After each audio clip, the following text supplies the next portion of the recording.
ご視聴ありがとうございます。この動画は D 坂の殺人事件中編です。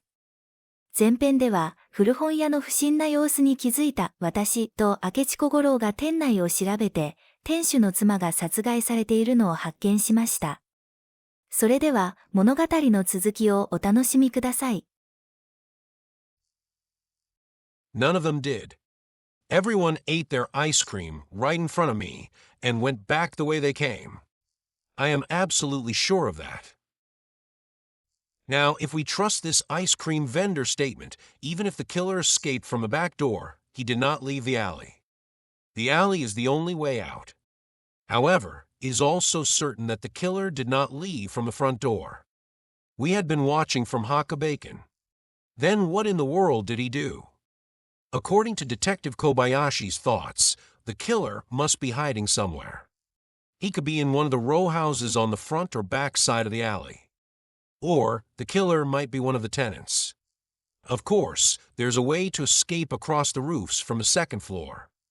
However, they checked the second floor. The front windows had fixed lattices, and they showed no sign of being moved. The back windows were left wide open because of the heat, just like in any other house. Some people were even cooling off on their balconies. So, escaping from there seemed a bit difficult. This was his conclusion. Then, the investigators had a short meeting about their search plan. Finally, they decided to split up and check every neighboring house. However, there were only 11 houses in total, including both the front and back row houses. So it was not very hard. At the same time, the inside of the house was searched completely once again. They checked everywhere from under the floorboards to the ceiling. But the results brought nothing useful. Instead, it seemed to make the situation even more difficult.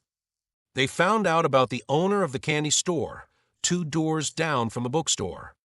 He had been playing the bamboo flute on his balcony from sunset until just now.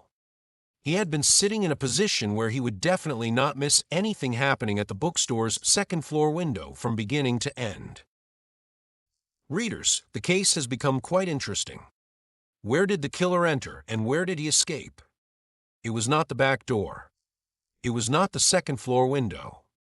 And, of course, it was not the front door. Did he not exist from the start, or did he disappear like smoke? That was not the only strange thing. Detective Kobayashi brought 2 students in front of the prosecutor. They stated something truly odd. They were students from a technical school renting a room in the back row house. Neither of them looked like liars. However, their statements made the case even more mysterious. In response to the prosecutor's questions, they answered mostly like this. Around 8 o'clock, I was standing in front of this bookstore. I was reading a magazine on the table. Then I heard some noise in the back, so I looked up at this sliding door. The door was closed, but the lattice part was open. I saw a man standing in the gap. But he closed the lattice almost at the same time I looked up. So of course I do not know the details. But I am sure it was a man because of the way his belt was tied. So, besides being a man, did you notice anything else? Like his height, or the pattern of his kimono? I only saw him from the waist down, so I do not really know his height. But his kimono was black. It might have had fine stripes or splash patterns.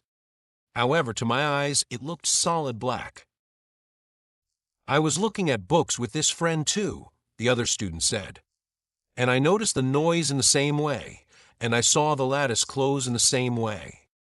But the man was definitely wearing a white kimono. It was a pure white kimono without any stripes or patterns. Isn't that strange? One of you must be mistaken. I am definitely not mistaken. I am not telling a lie either. What did the strange statements of these 2 students mean? Sharp readers have probably noticed something. Actually, I noticed it too. However, the court officials and the police did not seem to think deeply about this point. Soon, the bookstore owner, who was the dead woman's husband, heard the news and came home. He was a slim young man. He did not look like a bookstore owner. When he saw his wife's dead body, he seemed faint-hearted. He did not make a sound, but large tears fell from his eyes. Detective Kobayashi waited for him to calm down and started asking questions. The prosecutor also joined in. However, to their disappointment, the husband had no idea who the killer could be. He cried and said she was never the kind of person to be hated by anyone. Also, after the detective checked many things, it was confirmed that this was not a robbery. Then they investigated the husband's background, the wife's identity, and other things. But there was nothing suspicious. These details are not very important to this story, so I will skip them.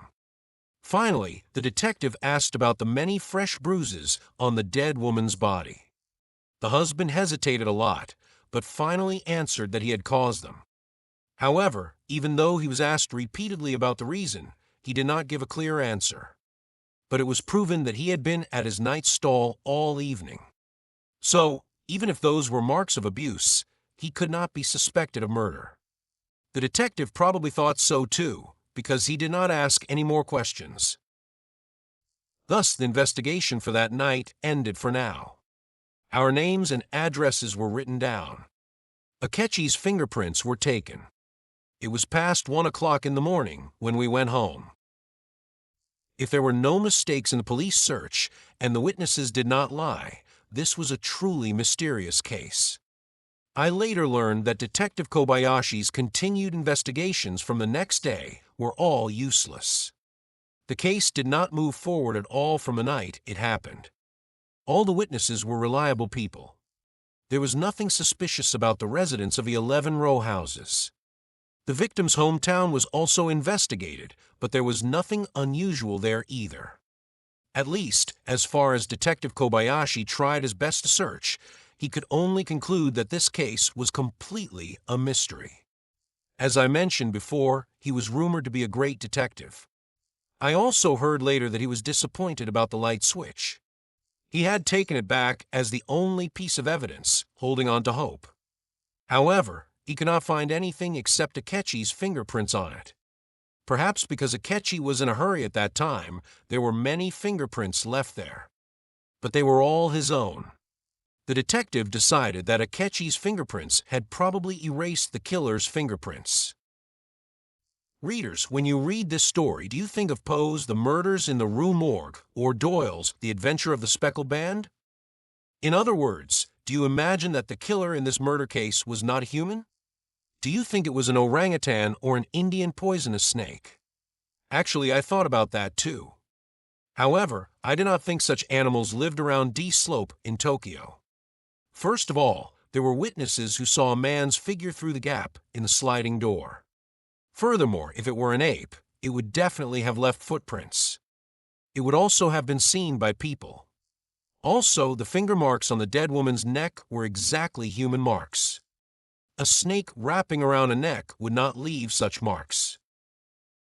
Anyway, on our way home that night, Akechi and I were very excited. We talked about many things. To give an example, we talked like this. You know the Rose Delacourt case in Paris, right? Akechi said. It inspired Poe's The Murders in the Rue Morgue and Leroux's The Mystery of the Yellow Room. It is a mysterious murder case that remains unsolved even today, over 100 years later. I remember that case. In tonight's case, there is no trace of the killer leaving. It seems quite similar to that one, doesn't it? Yes. It is truly mysterious, I replied. People often say that serious crimes like the ones in foreign detective novels cannot happen in Japanese houses. But I definitely do not think so. Actually, we have a case like this now. I don't know if I can do it or not, but I feel like investigating this case myself. Then we said goodbye at a side street. At that time, I remember seeing Akechi turn the corner. He walked away quickly with his unique shoulder-swinging walk. His back stood out clearly in the dark because of his flashy, thick-striped cotton kimono. Part 2, Deduction. Well, about 10 days after a murder case, I visited Akechi Kagoro's place. What did Akechi and I do, think, and conclude about this case during those 10 days? Readers will be able to guess these things well through the conversation we had on this day. Until then, I had only met Akechi at the cafe. That was my first time visiting his home. However, I had heard his address before, so it was not hard to find. I stood at the front of a tobacco shop that looked like the right place. I asked the landlady if Akechi was there. Yes, he is in. Please wait a moment. I will call him now. She said this and went to the bottom of the stairs. The stairs were visible from the front of the store. She called Akechi loudly. He was renting a room on the second floor of this house. Then, yeah. Akechi gave a strange reply and came down the creaking stairs. When he found me, he looked surprised and said, "Oh, come on up." I followed him up to the second floor. However, when I casually stepped into his room, I was completely shocked. The room looked too weird. I knew Akechi was an odd person, but this was too strange. Simply put, the small 4.5 mat room was filled with books. Only a little bit of the tatami floor was visible in the middle. The rest was mountains of books. Books were piled up along the 4 walls and sliding doors. The bottom part filled almost the entire room. It became narrower toward the top. The walls of books closed in from all sides up to near the ceiling. There was no other furniture at all. I wondered how on earth he slept in this room. First of all, there was no place for the host and the guest to sit. If we moved carelessly, the walls of books might suddenly collapse and crush us. I am sorry it is so small and I do not have any floor cushions. I apologize, but please sit on some soft-looking books. I pushed my way through the mountains of books and finally found a place to sit. But I was so surprised that I just looked around the room blankly for a while.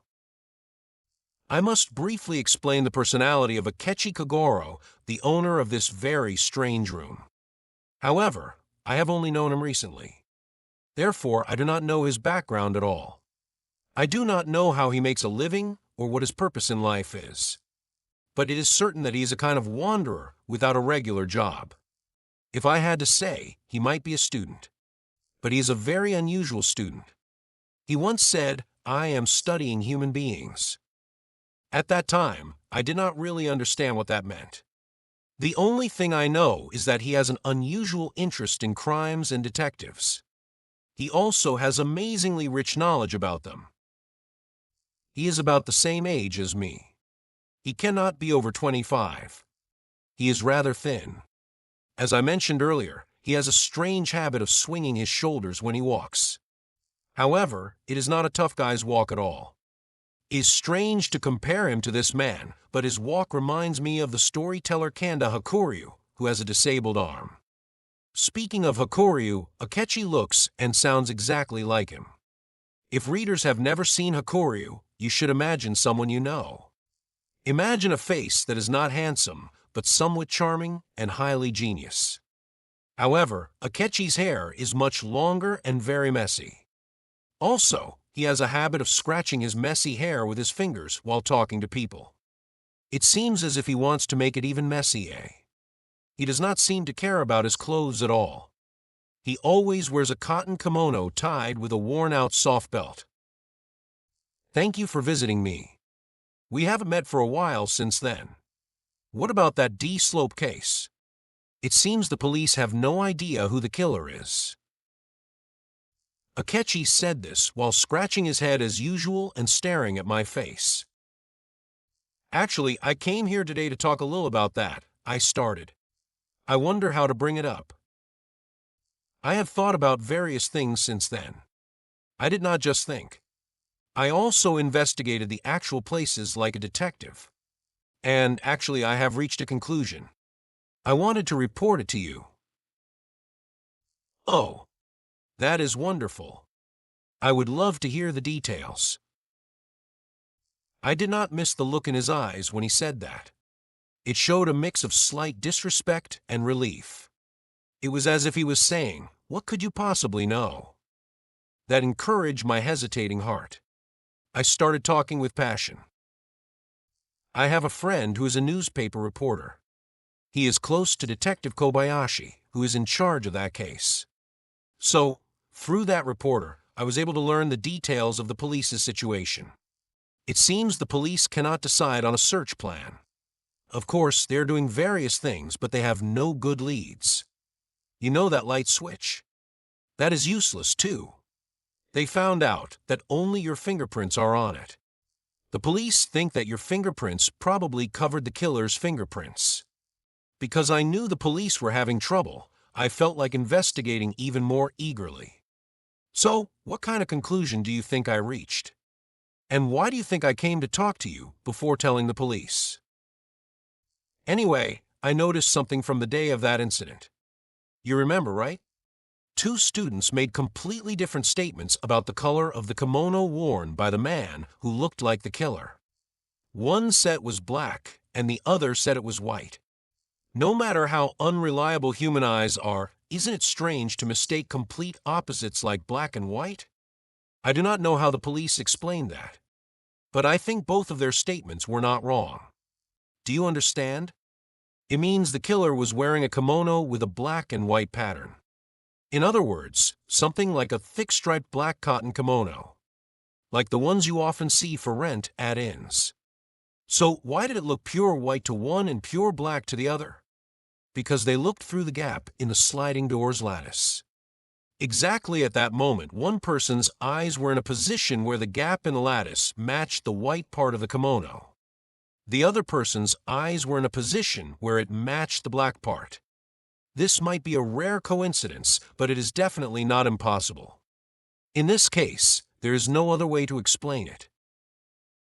Now, we know the stripe pattern of the killer's kimono. However, this only narrows down the search area and is not yet a solid proof. My second point is the fingerprints on the light switch. Through my reporter friend I just mentioned, I asked Detective Kobayashi to let me check those fingerprints carefully.